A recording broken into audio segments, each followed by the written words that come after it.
नमस्कार मित्रों। आज चिंतन में सुख कहाँ छिपा है। स्त्री पुरुष, राजा रंग, धनी निर्धन, अशक्त सशक्त, सभी की यह कामना होती है कि उन्हें सुख मिले। सुख का सच्चा स्वरूप और उसकी वैज्ञानिक आवश्यकता पर बहुत थोड़े से व्यक्तियों ने विचार किया होता है। अधिकांश तो शरीर की स्थूल उपभोग सामग्रियों को ही सुख का साधन मानते हैं और उन्हीं के पीछे अंधी दौड़ लगाते रहते हैं। ये साधन और ये सुख इतने निर्बल होते हैं कि उनसे व्यक्ति की आंतरिक पिपासा शांत नहीं होती। क्षणिक सुख का सा तो आभास होता है, पर वह भी अंततः अग्नि में भी घी डालने का ही काम करता है।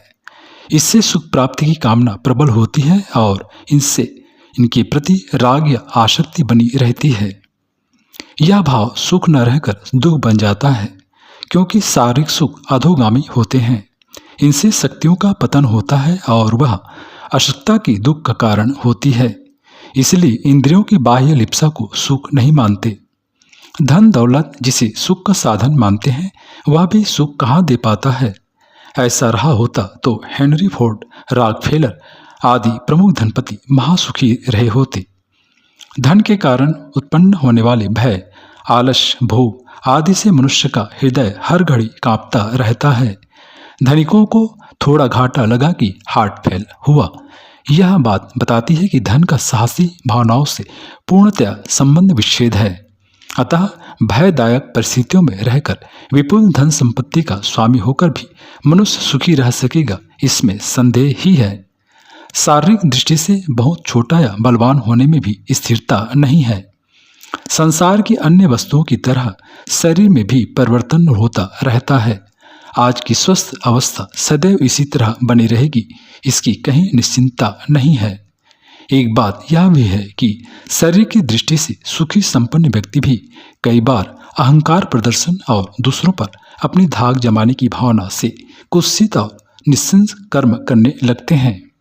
अपराधों के वैधानिक दंड से मनुष्य बचाव कर सकता है, किंतु पाप की प्रक्रिया जब मस्तिष्क में विद्युप्ता उत्पन्न करती है तो मनुष्य के बाह्य और आंतरिक जीवन में अशांति की आंधी छा जाती है।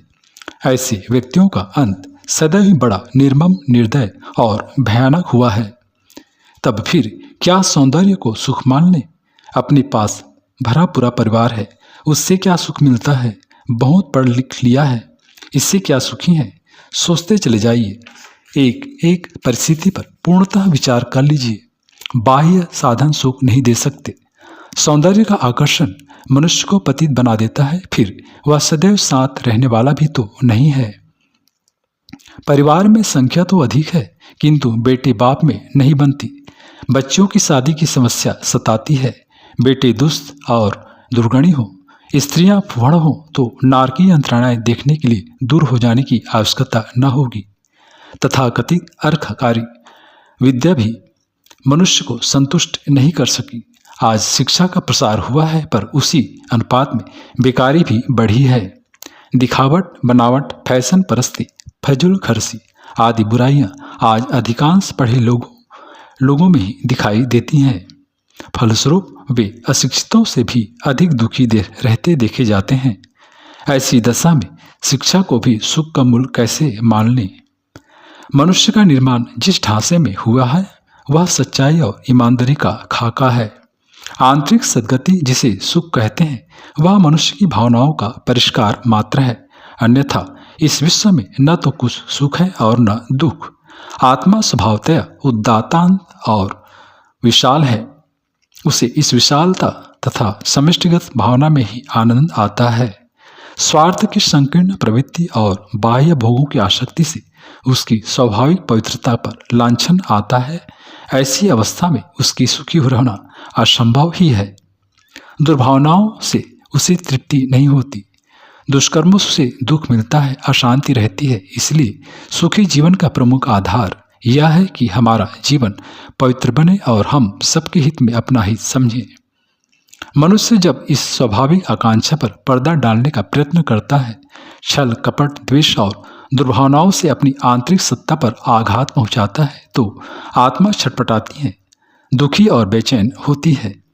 थोड़ी देर के लिए लगता है कि हमें बड़ी सफलता मिल गई, पर वह व्यक्ति सचमुच निर्धन ही है जो अपनी आत्मिक संपत्तियों को इस तरह खिलवाड़ में विनष्ट कर देता है। कितनी दयनीय अवस्था है कि मनुष्य प्रत्येक वस्तु का मूल्यांकन बाह्य दृष्टि और सांसारिक दृष्टिकोण से करता है। मनुष्य के दुख का प्रमुख कारण उसकी अज्ञानता है। इस कारण मनुष्य का दृष्टिकोण ही भिन्न हो जाता है। जिस स्थिति में है उसी को आधार मानकर जीवन का सारा क्रिया व्यापार चलता है। इन व्यवसायों में जब विघ्न उत्पन्न होते हैं तो भाग्य को दोष देते हैं, भगवान को कोसते रोते बिलखते रहते हैं। हमारी स्थिति ठीक इस नाटक के राजा की सी है जो नाटक समाप्त होने पर भी इस बात पर अड़ जाता है कि मेरा वह खजाना, रानी, सेना, सिपाही लाओ, नहीं तो घर नहीं जाऊंगा। तब नाटक कंपनी का मालिक उसे समझाता है कि भाई, तुम्हें राजा तो इस नाटक की सफलता के लिए बनाया गया था, तुम सचमुच राजा तो नहीं हो, एक निर्धन व्यक्ति हो जिसे पारिश्रमिक देकर इस कंपनी में भर्ती किया था। ऐसे बावले राजा पर लोग हंसते हैं, कहते हैं वह बिल्कुल बुद्धिहीन है। पर हम सब ठीक उस राजा जैसे ही हैं जो अपने वास्तविक स्वरूप को भूलकर हाड़ मांस की मानव देह पर अभिमान कर बैठे हैं। प्रत्येक बात, सुख और सुविधाओं का चिंतन इस पंच भौतिक शरीर की दृष्टि से ही करते रहते हैं। पर जब इस जीवन का नाटक खत्म होता है और हम शरीर के स्टेज से उतार दिए जाते हैं तो कितने दुखी हो सकते हैं, इसकी कल्पना भी नहीं की जा सकती। इस संसार में वही परमात्मा विभिन्न रूपों में रूपांतरित होकर अपना प्रकाश फैला रहा है। वह कण कण में समाया है, वह साक्षी है, वह नित्य अविनाशी परमात्मा ही सच्चे आनंद का स्रोत है। उसी को जानने की प्रेरणा देते हुए स्मृतिकार ने लिखा है, अर्थात इस पृथ्वी, आकाश और पाताल में जो सर्वत्र विद्यमान परमात्मा है वही जानने योग्य है। उसे जाने बिना मनुष्य दुख, क्लेश और संताप से विमुक्त नहीं हो सकता। मनुष्य जीवन में सात्विकता की ऊंची कक्षा प्राप्त कर लेना है सर्वसुलभ और सहज उपाय है। इसके लिए कहीं जटिल उहापों की आवश्यकता नहीं। निष्काम भावना से संसार के संपूर्ण कर्मों का पालन करते हुए मनुष्य अपनी भौतिक सात्विकता प्राप्त कर सकता है। मनुष्य सत्याचरण करे, इसमें कौन सी कठिनाई है। परमात्मा की उपासना, सद्व्यवहार, सदहृदयता, उदारता, निष्कपटता, ये कौन से वजनदार पत्थर हैं जो उठाए नहीं उड़ते। मनुष्य इन सद्गुणों को अपने जीवन में विकसित करने का साहस करे तो ऐसी कोई भी बाधा नहीं जो उसे सुख प्राप्ति से रोक सके। मनुष्य जीवन की सरलता, शुचिता और सात्विकता के त्रिशक्ति के आधार पर ही उसके भौतिक, भावनात्मक और पारलौकिक सुख विकसित होते हैं। हमारे श्रेष्ठ अंतःकरण का जो दिव्य पुरुष इस शरीर में विद्यमान है, अपना धन, शक्ति, विद्या तथा सौंदर्य सब कुछ वही है। बाह्य साधनों में जो सुख दिखाई देते हैं वे रेगिस्तान की मरीचिका के समान ही हैं। उनमें भटकता हुआ इंसान मृग की भांति धोखा ही खाता है। मित्रों, इस तथ्य को जितना ही विचार कर सकें उतना ही अच्छा है। जितना अपने जीवन में समावेश कर सके उतना ही श्रेयस्कर है। सत्य और न्याय के साँचे में विनिर्मित मनुष्य जीवन को इन्हीं की प्राप्ति में ही संतोष मिल सकता है।